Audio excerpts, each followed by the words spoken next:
Welcome back to Red Dead Redemption 2. Today we're going to be talking all about saddles and horse upgrades. Hope you guys all enjoy the video, and we're going to go ahead and get right into this. We're going to go to the Saint Denis horse stables, but you can get most of these saddles just about anywhere, and we're going to show you what are the top 3 saddles and the best stirrups to get to make the best horse possible. So once we get there, we're going to go ahead and go to Tack and Services. We're going to go to Tack, and we're going to pick saddles. Now, there are 3 saddles that are top tier. That is going to be the Gurdon Vaquero saddle.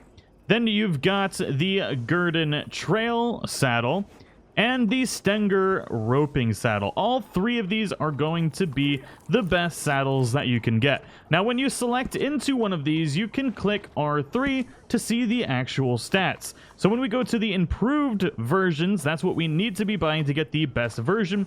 You can see the core drain rate at plus 16%, the core drain rate for health at plus 14%, and the regen rate at plus 16 for the stamina. Now, if you go into the other versions, you can also see that they're slightly different, but both very good. For this one, if we want more stamina drain, then we're going to get the plus 18% there, and then the plus 12 on the core for the health, and then plus 16 on the regen rate. And that is with the Gurdon Trail saddle. And now if we go to the Stenger roping saddle, we'll have something slightly different as well. On this one, we've got a higher health drain rate, which is going to be a little bit better for getaways. Then we're going to have the core drain rate at plus 12 and the regen rate at plus 16. All 3 of these are particularly expensive, but they are very good. Now, in my opinion, if you want the best all-around saddle, you're going to go with the Gurdon Vaquero saddle, which gives you plus 16, plus 14, and plus 16. It's rounded all across the board, and this is by far the best one that you can get. So we're going to go ahead and buy this one, and then we're going to get some stirrups for it. The stirrups are pretty self-explanatory. The more expensive, the better. Now, the safety stirrup, the tapadero stirrup, and the hooded stirrup are all the top 3s. The only difference being the core drain rate that you get from each of these. Now, the price between all of these aren't very high, so I would just go ahead and get the hooded stirrup right off the bat, because that is going to be the best that you can get. Now, if you're looking for a little bit more budget-oriented saddles, there are 3 more saddles that are in a tier just below this, although the price difference isn't really that drastic.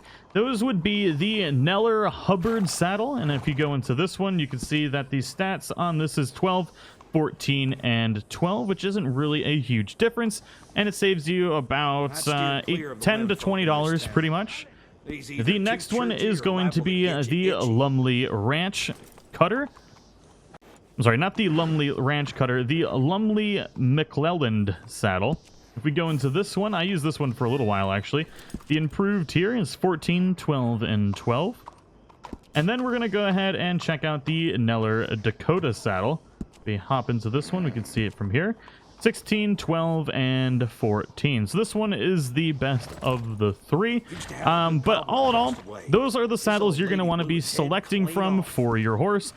Now, the saddles are really going to come down to whether or not you want more stamina, health, or if you want an all-around saddle. So choose to your heart's content. Let me know which saddle you chose in the comments below. Now, there are also saddles that can be made by the trapper, but they're not as good as the saddles that you can buy, although the base stats on these without a stirrup is actually a lot better, but you can't attach stirrups to most of them, so the bonus and stats aren't going to be very good. But anyways, I hope you all enjoyed the video. Thank you so much for watching, and I'll see you all in the next one.